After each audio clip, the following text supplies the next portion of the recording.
আজকে মহাকাশ বিষয়ক একটি হাদিস নিয়ে আপনাদের সঙ্গে আলোচনা করব।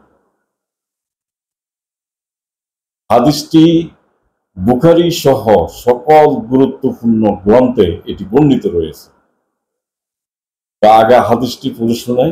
রসুল মোহাম্মদ তার সাহাবাদের সামনে স্থির আকাশ তত্ত্ব, মানে আকাশটি স্থির, আমাদের মাথার উপরে যে আকাশটি রয়েছে এটি একটি স্থির আকাশ, এরকম একটা তত্ত্ব তিনি উত্থাপন করেন এবং তিনি প্রশ্ন রাখেন, আচ্ছা তোমরা কি জানো এই যে পৃথিবী থেকে আপনার বা জমিন থেকে প্রথম আকাশের দূরত্ব কত, প্রথম আকাশ থেকে দ্বিতীয় আকাশের দূরত্ব কত, এই ধরনের প্রশ্ন। তখন চিরাচরিত প্রথা অনুযায়ী আপনার সাহাবাগণ বলতেন যে আল্লাহ ও তার রসুলই ভালো জানেন। তখন আল্লাহর রসুল হাদিসটি বর্ণনা করেন যে আমাদের মাথার উপরে যে আকাশটি রয়েছে সেই আকাশটি একটি স্থির আকাশ এবং জমিন থেকে আকাশের দূরত্ব হচ্ছে 500 বছর। প্রথম আকাশের দূরত্ব, প্রথম আকাশ থেকে দ্বিতীয় আকাশের দূরত্ব 500 বছর, দ্বিতীয় আকাশ থেকে তৃতীয় আকাশের দূরত্ব 500 বছর। এইভাবে আপনার 7টি আকাশ রয়েছে পরপর এবং প্রত্যেকটি আকাশের মধ্যবর্তী দূরত্ব হচ্ছে কত, 500 বছরের পর। তার উপরে এই সপ্তাকাশের উপরে আল্লাহর আরশ অবস্থিত, তার উপরে একটা নির্দিষ্ট দূরত্ব অতিক্রান্ত হওয়ার পরে আল্লাহর আরশ স্থাপন করা হয়েছে এবং স্বাভাবিকভাবে তৎকালীন সময়ের প্রেক্ষাপটে মনে হতে পারে যে এটি একটি বিশাল পথ, আর কোনো মানুষের পক্ষে এটি প্রমাণ করা সম্ভব ছিল না, কারণ কোনো লোক তো আর 500 বছর বেঁচে থাকবে না, হাঁটাও সম্ভব না, যাওয়াও সম্ভব না সেখানে। সুতরাং আল্লাহ রসুলের মুখনিসৃত বাণী যাই বলেছেন সেটার উপরে বিশ্বাস স্থাপন করতেই হবে। বিশ্বাস যদি না রাখেন তাহলে আপনার অবিশ্বাসীদের তালিকায় পড়ে যেতে হবে। আধুনিক কালে যে বিজ্ঞানের আবিষ্কার এবং এই সময়ে এসে এর বাস্তবতা কতটুকু এবং এর গ্রহণযোগ্যতাটা, এর সত্যতা কতটুকু, এই বিষয়ে আমাদের কিন্তু এখন জানা অতীব গুরুত্বপূর্ণ এবং প্রয়োজন। তো যাই হোক, তখন যারা এই হাদিসগুলো বর্ণনা করেছেন আসলে তারা জানতেন না যে আদমের পুত্র বিজ্ঞানী খলিফাগণ জন্ম হবে, আবিষ্কার হবে, তারা আকাশের এই আকাশে তারা পাড়ি দেবে, তারা এক গ্রহ থেকে অন্য গ্রহে তারা চলে যাবে, এটা তাদের ধারণার বাইরে ছিল। এবং এই দ্রুত গতি যান দিয়ে এই সামান্যতম পথকে যে অতি অল্প সময় অতিক্রান্ত করা সম্ভব হবে, এটা হয়তো তাদের ধারণারই বাইরে ছিল। সুতরাং হাদিসটি বলে দিলেই হইলো, লিখে দিলেই হইলো, এটা বিশ্বাসের ব্যাপারে কোনো সময় আপনার এই সন্দেহ থাকার কোনো কারণ নেই, প্রমাণ তো করতে পারবো না সন্দেহ করে থাকে। তাইলে এখন আমাদের এর বিশ্বাসযোগ্যতা এবং গ্রহণযোগ্যতা প্রমাণের জন্য আমাদেরকে বিজ্ঞান যে বর্তমান আবিষ্কার, সেই আবিষ্কারের সাথে এই বক্তব্যের সামঞ্জস্যতা কতটুকু আছে সেটাকে আমার মিলিয়ে নেওয়াটা এখন অতীব জরুরি। এখন আমাদেরকে আকাশ সম্পর্কে জানতে হবে। আগে জেনে নিই আমরা আকাশ কি স্থির? এখন বিজ্ঞানের ভাষায় যদি আমি বলি, আকাশ হচ্ছে স্থানকালের মাত্রা, মানে স্থান এবং সময়, কাল, এই দুটোর মাত্রা হচ্ছে আকাশ। তো একটু ধৈর্য ধরে আপনাদের কাছে অনুরোধ থাকবে, আপনারা এই হাদিসটি এর যে ব্যাখ্যা আমি আপনাদের সামনে নিয়ে আসবো, এটা বাস্তবতার কতটুকু তা অনুধাবন করার চেষ্টা করবে। কারণ ভুলভাল কোনো গাঁজাখুরি গল্পের উপর বিশ্বাস করে আপনার শূন্য সওয়াব নিয়ে পরকালের মাঠে দাঁড়াতে হবে, প্রয়োজনটা কি? হাদিস শুনবেন আর খালি নেকিটাকে আপনার থলিত ভরবেন, কিন্তু কিয়ামতের মাঠে যা দেখবেন যে শূন্য, কিচ্ছু নেই। এই জন্য আল্লাহর কাছে জবাবদিহি করতে হবে। তাহলে আমাদের এই যে স্থানকালের মাত্রা, এখন এই স্থানে কি এটি একটি মুভমেন্ট, এটি কতগুলো দিক বা মাত্রা হচ্ছে কতগুলো দিক, এই দিকের মধ্যে একটা মুভমেন্ট, এটি আপনারা সবাই বুঝবেন। যেমন ধরেন আমরা পৃথিবীতে আমরা যে বিচরণ করছি, হাঁটছি, চলাফেরা করছি, আমাদের বিচরণটা কয়টা দিকে? 3টে দিকে আমাদের বিচরণ। সেটা হচ্ছে আমরা ঢাইলি বাই হাঁটতে যেতে পারতেছি, মুভমেন্ট করতে পারতেছি, আমরা সামনে পিছনে মুভমেন্ট করি, আমরা উপরে নিচে মুভমেন্ট করি। যেমন ধরেন এই যে আকাশ, যে বা শূন্য স্থানে যে মাথার উপরে পাখিটা উঠছে, আপনি খেয়াল করবেন যে পাখিও তিনটে দিকে মুভমেন্ট করে, একটা হলো উপরে নিচে করে, ডাইনে বাঁয়ে করে, সামনে পিছনে করে। তাহলে এই পাখি বা এই স্থান, পৃথিবী, এই স্থান এবং এই যে শূন্যস্থান বলতে যেটা বুঝি, সেটা এই সবটা মিলিয়ে কিন্তু আকাশ ও জমি। আমরা একই সঙ্গে কিন্তু আমরা দুটো স্থানে অবস্থান করছি, একটা হচ্ছে একটা আকাশে অবস্থান করছি, আবার আমরা জমিনে অবস্থান করছি। অর্থাৎ আমাদের পা যদি জমিনে থাকে তাহলে আমাদের বডিটা কই থাকে? বডিটা শূন্য স্থানে থাকে না, আকাশে থাকে। আমাদের বডিটা, শরীরটা আকাশে থাকে। তা আমরা তাহলে আমরা আমাদের নিম্নাংশটা ধর পায়ের তালুটা আমাদের জমিন থাকলেও বডিটা হলো আমাদের আকাশের মধ্যে অবস্থান করছে। আমরা যেটাকে খালি জায়গা দেখছি, হ্যাঁ, তো মূলত আমরা মাথার উপরে যেই আপনার কি বলে এই ছাতার ন্যায় আমরা যেটা দেখছি, এটা মূলত কিছু না। এটা হচ্ছে একটা খালি স্থান, শূন্য স্থান। এবং এই শূন্য স্থানেই এই মহাবিশ্বের সকল কিছুই অবস্থান করছে, অর্থাৎ গ্রহ, নক্ষত্র, সূর্য, তারকা মণ্ডলী, এই সব কিছু এই আকাশের ফ্যাটেই অবস্থান করছে, আকাশের ভিতরেই আছি আমরা। এবং এই আকাশের রয়েছে কি, এই মহাবিশ্বের এই পুরোটা একটা আকাশ, এই মহাবিশ্বের পুরোটা একটা আকাশ ও জমিনের অংশ। এবং এর একটা ব্যাসার্ধ রয়েছে, এই মহাবিশ্বের একটা পরিসীমা রয়েছে, অর্থাৎ এই আকাশের একটা পরিসীমা রয়েছে। এবং আকাশ স্থির নয়, বা আকাশের কি তার একটা মুভমেন্ট রয়েছে। এবং সেই আকাশটি একটা ফ্ল্যাটেড, মানে সমতল। আমাদের এই এই সমস্ত আকাশের ভিতরে যে জমিনগুলো স্থাপন করেছে আল্লাহ, যত গ্রহ, নক্ষত্র, সূর্য যা আছে সবই জমিনের অন্তর্গত, বস্তু জগতের অন্তর্গত, সবকিছু একটা ফ্ল্যাটেড অবস্থান রয়েছে, সমতল অবস্থান রয়েছে। এবং আমাদের এই মহাবিশ্বটা কি এক্সপান্ড হচ্ছে, অর্থাৎ সম্প্রসারিত হচ্ছে অতি দ্রুত গতিতে। সেটা কত গতি? সেটা সূর্যের আলোর চাইতেও বেশি গতিতে মুভমেন্ট হচ্ছে। সূর্যের আলো ধরেন কত, প্রায় 3 লক্ষ কিলোমিটার/সেকেন্ড, তার চাইতে বেশি দ্রুত গতিতে এই আমরা আকাশমণ্ডলী এবং এই জমি পরস্পরের কাছ থেকে আপনার দূরে সরে যাচ্ছে, এক্সপান্ড হচ্ছে। এটি কিন্তু কোরআনেও রয়েছে এবং বিজ্ঞান দ্বারাও এটি এখন স্বীকৃত। আল কোরআনে সূরা জাজিরাতে 47 এবং 48 নং আয়াতে খুব সুন্দরভাবে বলা হয়েছে যে আল্লাহ বলেছেন তিনি এই মহাবিশ্বকে সম্প্রসারণ করছেন, অর্থাৎ এটি সম্প্রসারিত হচ্ছে। তাইলে আমাদের এই যে আকাশ বা জমিন মধ্যে আমরা যে স্থান বুঝি, সেই স্থানটি কি হচ্ছে? আপনার এক্সপান্ড হচ্ছে, সম্প্রসারিত হচ্ছে এবং দ্রুত গতিতে। আবার এই মহাবিশ্বটি একটা সমতল, অর্থাৎ ফ্ল্যাটেড। এটি 47 এবং 48 নং আয়াত সূরা জাজিরাতে পরিষ্কার ভাবে এটি বলা দেওয়া হয়েছে। তাহলে আমরা আকাশ কোথায় খুঁজবো? আমরা তো আকাশের মধ্যেই আছি।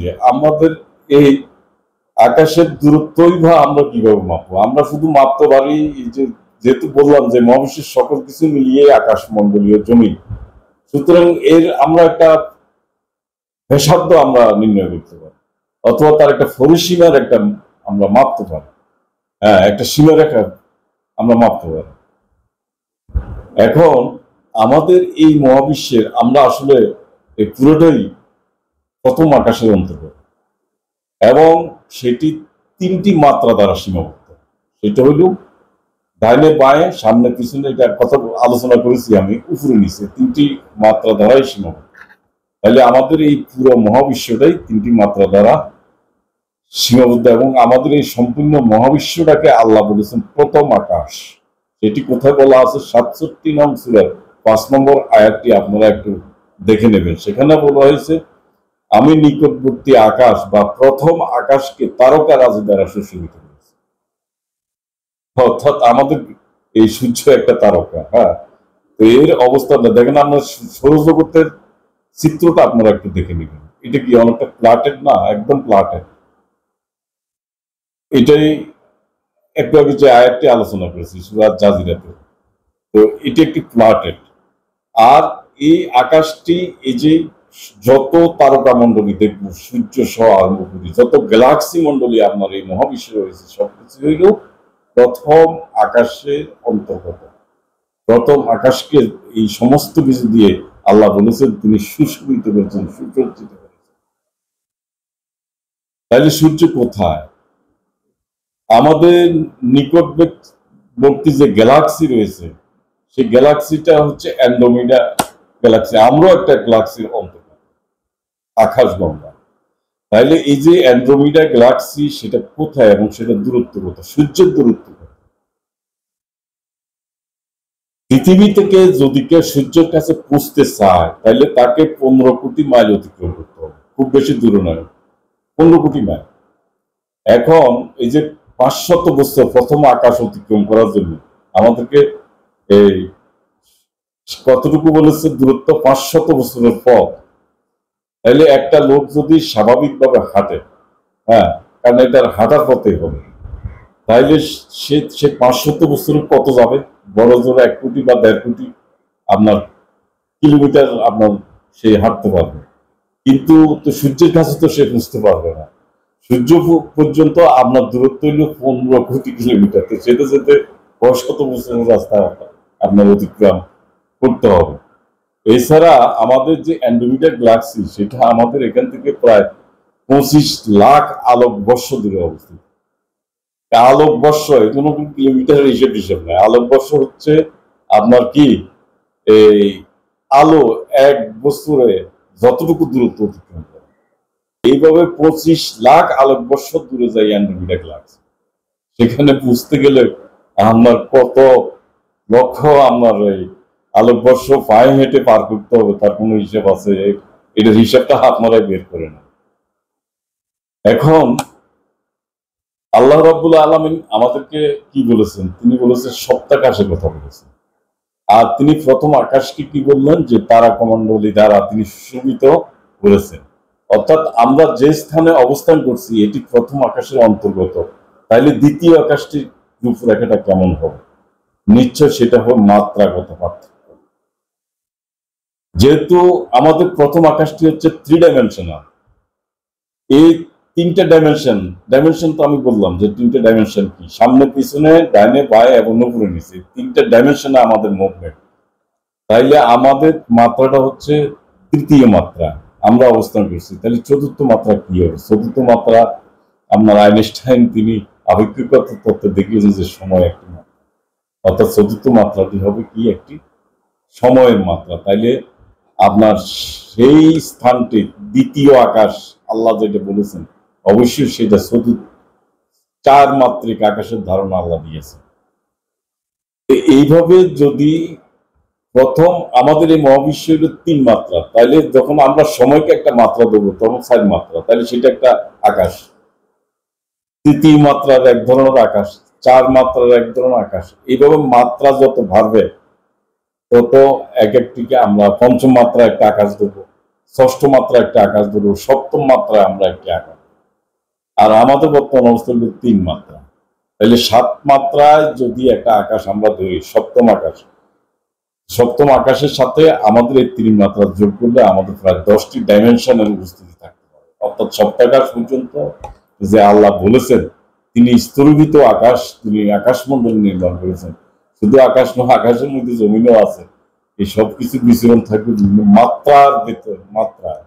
আমরা 3 মাত্রায় বিচরণ করছি। সুতরাং আমাদের এই প্রথম আকাশটি হচ্ছে আমাদের দেখা যে আকাশটি, এটি হচ্ছে প্রথম আকাশ। তাইলে আমরা দ্বিতীয়, তৃতীয়, চতুর্থ, পঞ্চম এটি এই পার করে আমাদেরকে সে স্থানে পুষতে হবে। 7 আকাশের আমাদের কিছু এটা সম্ভব না। 3 মাত্রার কোনো প্রাণী 4র্থ মাত্রায় তারা বিচরণ করতে পারে না, 4র্থ মাত্রায় কোনো প্রাণী 5ম মাত্রায় বিচরণ করতে পারে না। আর এর দূরত্ব যেটা বলা হয়েছে 500 বছরের পথ, সেটা তো আসলে আমি তো একটা উদাহরণ দিয়েছি যে সূর্য তো আমাদের কাছ থেকে 15 কোটি আপনার কিলোমিটার দূরে অবস্থিত। আবার অ্যান্ড্রোমিডা গ্যালাক্সি কত দূরে অবস্থিত? আপনার আকাশে 500 বছরের পথ দিয়ে কিভাবে পাড়ি দেবেন? হ্যাঁ, তারপর আকাশ কিভাবে 500 বছরের পথ হয়? সুতরাং এইসব আসলে বিজ্ঞানের আলোকে এটা একটা কি বলে একটা অযৌক্তিক একটা হাদিস হিসেবে পরিগণিত, এবং এর উপরে বিশ্বাস স্থাপন করার তো আমরা যুক্তিযুক্ত হবে না। এবং আমরা যদি এই ধরনের বক্তব্য আমরা পেশ করি ফেস করি, তাহলে আমাদের সম্পর্কে মানুষের একটা নেতিবাচক ধারণা সৃষ্টি হবে এবং আল্লাহ রসুল কোন অবস্থাতে এই ধরনের ভুলভাল অবাস্তব এবং কাল্পনিক দূরত্বের কথা আল্লাহ রসুল বলবেন, এটা আমার বিশ্বাস হয় না। এখন এখানে একটি তিনি এখানে একটি আয়াত রয়েছে যে সূরা আল হাজ্জের 65 নম্বর আয়াত। এই আয়াতটি রেফারেন্স দিয়ে অনেকে বলবেন যে আকাশের একটি স্বতন্ত্র রূপ রয়েছে। আয়াতটি হলো, তিনি আসমানকে ধরে রেখেছেন যাদের অনুমতি ছাড়া তার জমিনের উপর পড়ে না যায়। হ্যাঁ, এটি সূরা হাজ্জের 65 নম্বর আয়াত। তার মানে এই আয়াতটি যদি আমরা খুব সাধারণ দৃষ্টিতে আমরা দেখি, সাদামাঠা চোখে, তাহলে মনে হবে যে আকাশকে কি আল্লাহ ধরে রেখেছেন, আকাশকে যেন এটা আমাদের পৃথিবীর উপরে পড়ে না যায়। তো আসলে বিষয়টা তা নয়। বিষয়টি হচ্ছে যে আমরা যেটাকে শূন্যস্থান বলছি, অর্থাৎ যে পাকা অংশ আমরা বলছি, এটা আসলে শূন্যস্থান নয়। একটি অদৃশ্য টান টান করা নেটের উপর আমাদের এই মহাবিশ্বের প্রত্যেকটি বস্তু বসানো রয়েছে। এটা একটি নেটের মতো। এবং এখানে কি কাজ করছে? এখানে কাজ করছে মহাকর্ষণ, যার ফলে সবকিছু একটা স্থিতিশীল অবস্থায় রয়েছে। যদি এই মহাকর্ষ বল যদি এখানে অকার্যকর হয়ে যায়, কাজ না করে, তাইলে একটি আরেকটার উপরে অটোমেটিকলি পতিত হবে। আবার এই অনেক সময় আপনার এই স্থানকাল বা এই আকাশ যেটা স্থানকাল, এই স্থানকালেরও আপনার ভাঙ্গন হয়। কখন যে ব্ল্যাক হোলের বা কৃষ্ণ গ্রহের নাম শুনছেন না আপনারা, যে এটা কি করে সৃষ্টি হয়? এটা কোনো ভারী বস্তু এই স্থানকালকে খুব বিকৃত করে দেয় এবং সেখানে দেবে যায়, দেবে গিয়ে সেটা কি হয়, একটা ব্ল্যাক হোলে পরিণত হয়। সেখানে স্থানকালের কোনো অস্তিত্ব থাকে না। তাহলে আমাদের আল্লাহ রাব্বুল আলামিন যে কথাটা এই আয়াতে বলেছেন, আপনার সূরা হাজ্জের 65 নং আয়াতে, এটি হচ্ছে এই আকাশটি হচ্ছে মূলত আমাদের যে একটা স্পেসে প্রত্যেকটা বস্তু পরস্পরের সাথে একটা সম্পর্ক যুক্ত হয়ে থাকে, সেটা একটা আকর্ষণ বল। সেই আকর্ষণ বল নাম হচ্ছে মহাকর্ষণ বল। আবার এটা আলবার্ট আইনস্টাইন এটাকে আরেকটু জটিলভাবে উপস্থাপন করেছেন। হ্যাঁ, তো যাক, সেটা সাধারণ মানুষের পক্ষে বোঝা অনেক কঠিন। তা আমি হাদিসের যে আকাশ স্থির নয় এবং আকাশ বলতে কোনো স্বতন্ত্র আকাশের রূপ নেই, অর্থাৎ আমরাই আকাশেরই অংশ, আমরা আবার জমিনের অংশ, আমরা নিজেরাই একটা বস্তু জগৎ। আমরা আমাদের অবস্থানটা রয়েছে আকাশের পেটের ভিতরে।